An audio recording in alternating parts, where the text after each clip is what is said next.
নমস্কার, জি 24 ঘন্টায় স্বাগত। পেজ ওয়ানে আমি আত্রি, আমার সঙ্গে রয়েছে সম্প্রীতি। আর প্রথমেই যে খবরের দিকে চোখ রাখবো তা হচ্ছে অমিত শাহ বেহালার বাড়িতে ডিনার সেরেছেন। সৌরভের বাড়িতে স্বরাষ্ট্রমন্ত্রী অমিত শাহ এবং সৌরভ গাঙ্গুলির বাড়িতে নৈশভোজে আমন্ত্রণ জানানোর যে খবর, জি 24 ঘন্টা প্রথম ব্রেক করে। নৈশভোজে কেন্দ্রীয় স্বরাষ্ট্রমন্ত্রী যান এবং কি কি মেনুতে আছে তাও আপনাদের সামনে আমরা তুলে ধরি। অমিত শাহর সঙ্গে যান শুভেন্দু অধিকারী, সুকান্ত মজুমদার, স্বপন দাশগুপ্তরা। শাহী মেনুতে আমপোড়া শরবত, গন্ধরাজ ঘোল, মোচার চপ, ছানা কড়াইশুটির চপ, পুরভরা আলু, ব্রোকলি, কর্নটার্ট, ভেজিটেবল ডিমসাম, আমপোস্তর বড়া, কড়াইশুটির কচুরি, ভাজা মশলার আলুর দম, এঁচড়ের কালিয়া, ছানার কোপ্তা, কাজু কিশমিশ, পোলাও, ভাজা মুগের ডাল। আর শেষ পাতে অবশ্যই মিষ্টি দই, নলেন গুড়ের সন্দেশ, পান, ভাজা মৌরি। অমিত শাহ কিছুক্ষণ আগেই ডিনার সেরে বেরিয়েও গিয়েছেন।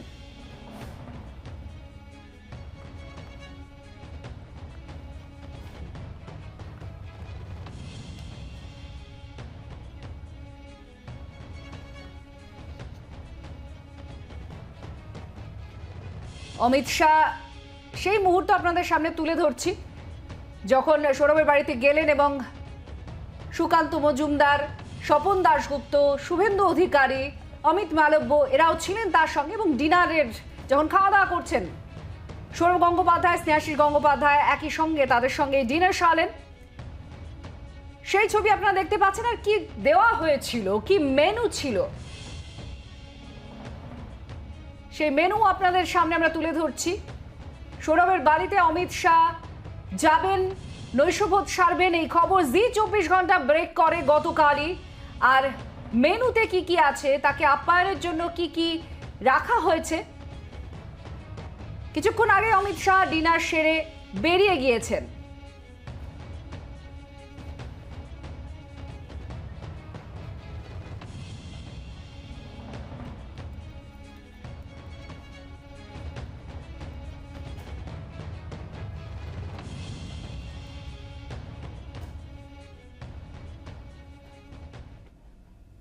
মমতা মডেলেই মমতাকে হারানোর পরামর্শ। লড়াই করেই মমতা বামেদের হারিয়েছেন, লড়াই করেই ক্ষমতায় আসতে হবে। সূত্রে খবর, বৈঠকে শাহের বার্তা, আবার শূন্য থেকে শুরু করুন, কেউ মনোবল হারাবেন না। জনপ্রতিনিধিরা ভবনে না, তাদের কথায় জনপ্রতিনিধিরা ভাববেন না যে তাদের কথায় দল চলবে, জেলা সভাপতিরাও ভাববেন না তাদের কথায় সংগঠন চলবে। বিরোধী দলের দায়িত্ব পালন করুন, মানুষের পাশে থেকে লড়াই করুন। কেন্দ্রীয় নেতৃত্ব পাশে ছিল, আছে, থাকবে। আমি আবার আসবো। বৈঠকে বার্তা অমিত শাহ। আপনাদেরকে আরো একবার জানিয়ে রাখি, অমিত শাহ তিনি বৈঠকে বার্তা দিয়েছেন। কি কি আরো আমরা বিস্তারিত জানবো। আমাদের প্রতিনিধি কমলাক্ষ রয়েছে আমাদের সঙ্গে। কমলাক্ষ, এদিন বৈঠকে ঠিক কি বার্তা দিলেন অমিত শাহ? দেখো, খুব স্পষ্ট বার্তা দিলেন। যা বার্তায় তিনি বলতে চাইলেন যে সেটা হলো, দিল্লির উপর নির্ভর করে থাকলে শুধু হবে না, শূন্য থেকে শুরু করতে হবে। সংগঠনকে আরো মজবুত করতে হবে। তার জন্য বিশেষ করে দায়িত্ব দিয়ে গেলেন তিনি। যেহেতু সংগঠন নিয়ে একগুচ্ছ অভিযোগ এবং সমন্বয়ের অভাব সামনে আসছিল, সেই কারণে সুকান্ত মজুমদার এবং শুভেন্দু অধিকারীকে একেবারে যৌথভাবে দায়িত্ব দিয়ে গেলেন সংগঠনের এই পরিস্থিতি সামলানোর জন্য। এবং তার পাশাপাশি খুব স্পষ্ট করে ইঙ্গিতবাহী যে কথা, তা হলো যে মমতা বন্দ্যোপাধ্যায় ঠিক যেভাবে পথে নেমে লড়াই করে কমিউনিস্ট শাসনের অবসান করেছেন, ঠিক তার মতোই লড়াইয়ের বার্তা। সেই দিকে ইঙ্গিত করে তিনি বললেন যে ময়দানে বা পথে নেমে লড়াই করলে কিন্তু পরিস্থিতি বদল আসতে পারে। সেই রকম একটি কথাও তার মুখে শোনা গেল। বারংবার যেহেতু 355 এবং 356 ধারার দাবিতে রাজ্য বিজেপির শীর্ষ নেতৃত্বের তরফ থেকে তারা সোচ্চার ছিলেন, সেই দিকেও তার ইঙ্গিতপূর্ণ কথা।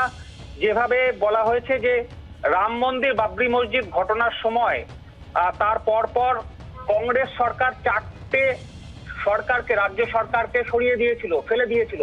তাদের পরিস্থিতি এই মুহূর্তে কি, সেদিকেও ইঙ্গিত করেন কেন্দ্রীয় স্বরাষ্ট্রমন্ত্রী। এবং তিনি বলেন যে কোনো গণতান্ত্রিক পদ্ধতিতে কোনো রকম ভাবে কোনো স্থায়ী নির্বাচিত সরকারকে এভাবে ফেলে দেওয়া যায় না। অর্থাৎ অত্যন্ত তাৎপর্যপূর্ণ কথা যে একেবারে ময়দানে নেমে লড়াই এবং সংগঠনকে মজবুত করে 2024কে পাখির চোখ করে সমন্বয় এনে লড়াইয়ের ময়দানে থাকতে হবে, সেই বার্তায় তিনি দলীয় শীর্ষ নেতৃত্ব এবং কর্মীদের দিয়ে গেলেন।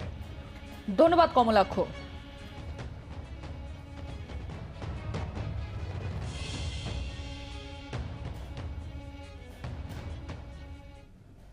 নজিরবিহীন শাহী সফর। অমিত শাহ সফরের মাঝে কাশীপুরে যুব বিজেপি নেতার রহস্য মৃত্যু। সফরসূচি বদলে কাশীপুরে অমিত শাহ। ঘটনাস্থলে দাঁড়িয়ে সিবিআই তদন্তের পক্ষে জোরালো সওয়াল করলেন খোদ দেশের স্বরাষ্ট্রমন্ত্রী। শাহ কি রাজনৈতিক জ্যোতিষী? পাল্টা প্রশ্ন তুলেছে তৃণমূল কংগ্রেস।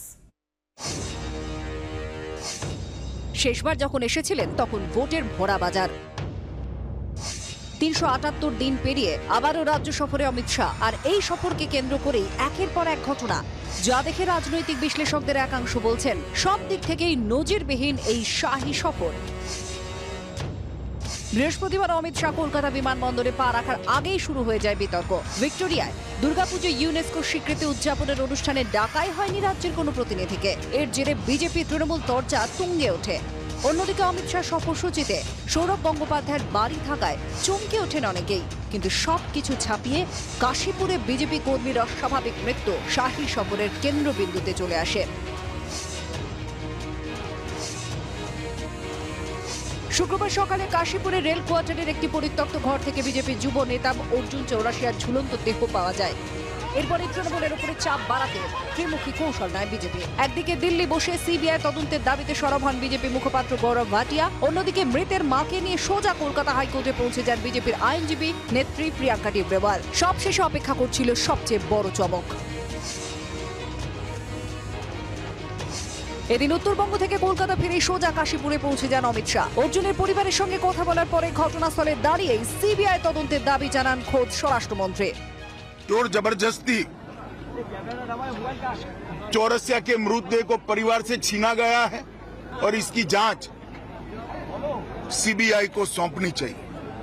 शायद 1 साल के कम अंतराल में देश के किसी भी प्रांत में इतने ज्यादा केस सीबीआई को सुपुर्द नहीं किए होंगे जितना बंगाल सरकार से केस लेकर हाईकोर्ट ने सीबीआई को दिया है। উনি কি কোনো রাজনৈতিক জ্যোতিষী? উনি বলে দিলেন প্রথমেই যে এটা হচ্ছে রাজনৈতিক মৃত্যু। কি করে বুঝলেন? আমরা সেটা জিজ্ঞাসা করতে চাই।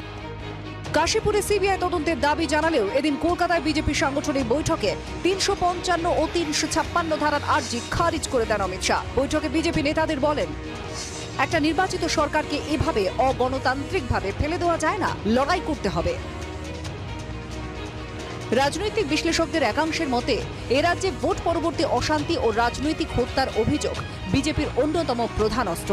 এই পরিস্থিতিতে শাহ সফরের মাঝে এক বিজেপি নেতার অস্বাভাবিক মৃত্যু গেরুয়া শিবিরের কাছে পড়ে পাওয়া 14 আনা। বিজেপির এই কৌশল বুঝেই পাল্টা দেহ নিয়ে রাজনীতির অভিযোগ তুলছে জোড়াফুল শিবির।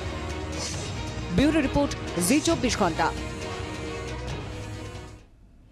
বৃহস্পতিবার রাত থেকে নিখোঁজ, সকালে পরিত্যক্ত রেল কোয়ার্টারে উদ্ধার অর্জুন চৌরাশিয়ার ঝুলন্ত দেহ। তারপর কাশীপুরের এই এলাকায় কার্যত ঝড় বয়ে গেল। খোদ কেন্দ্রীয় স্বরাষ্ট্রমন্ত্রী ঘটনাস্থলে এলেন। মৃতের মাকে নিয়ে যাওয়া হলো হাইকোর্টে প্রধান বিচারপতির এজলাসে। সব মিলিয়ে সকাল থেকে যা যা ঘটল তা প্রকৃত অর্থেই নজিরবিহীন।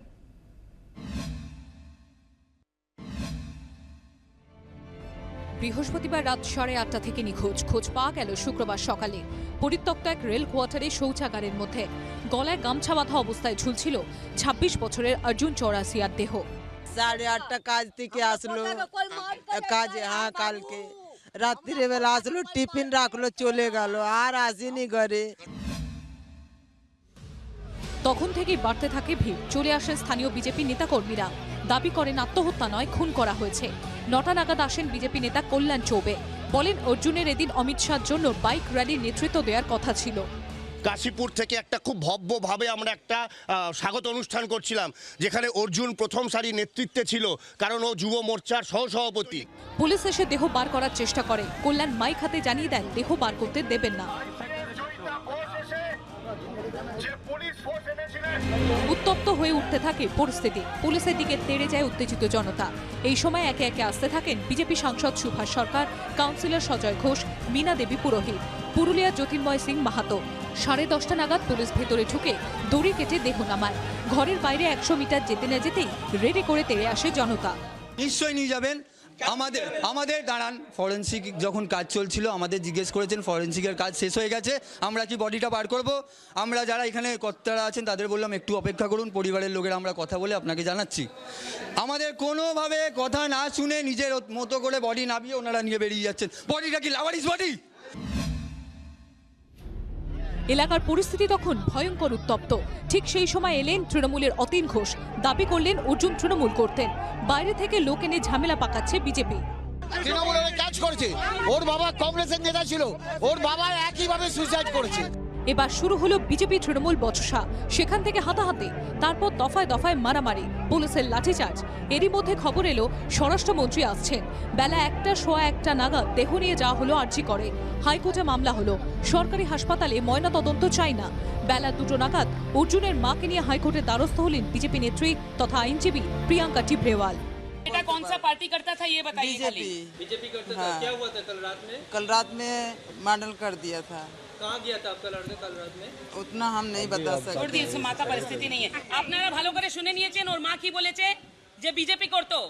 এবার অতীন ঘোষকে জিজ্ঞেস করুন তৃণমূল কর্মীদেরকে ওখানে নিয়ে কি ঝামেলা করার জন্য এসেছিল। বেলা 3টে নাগাদ আসেন কেন্দ্রীয় স্বরাষ্ট্রমন্ত্রী। আদালত জানিয়ে দেয় আলিপুর কমান্ড হাসপাতালে দেহ ময়না তদন্ত হবে। ব্যুরো রিপোর্ট, জি24 ঘন্টা। এখন নিউজ দেখুন আপনার সময় মতো, আপনার হাতের মুঠোয়, রাজ্য দেশ দুনিয়া। ডাউনলোড করুন জি24 ঘন্টা অ্যাপ। এক ক্লিকেই পান সব আপডেট।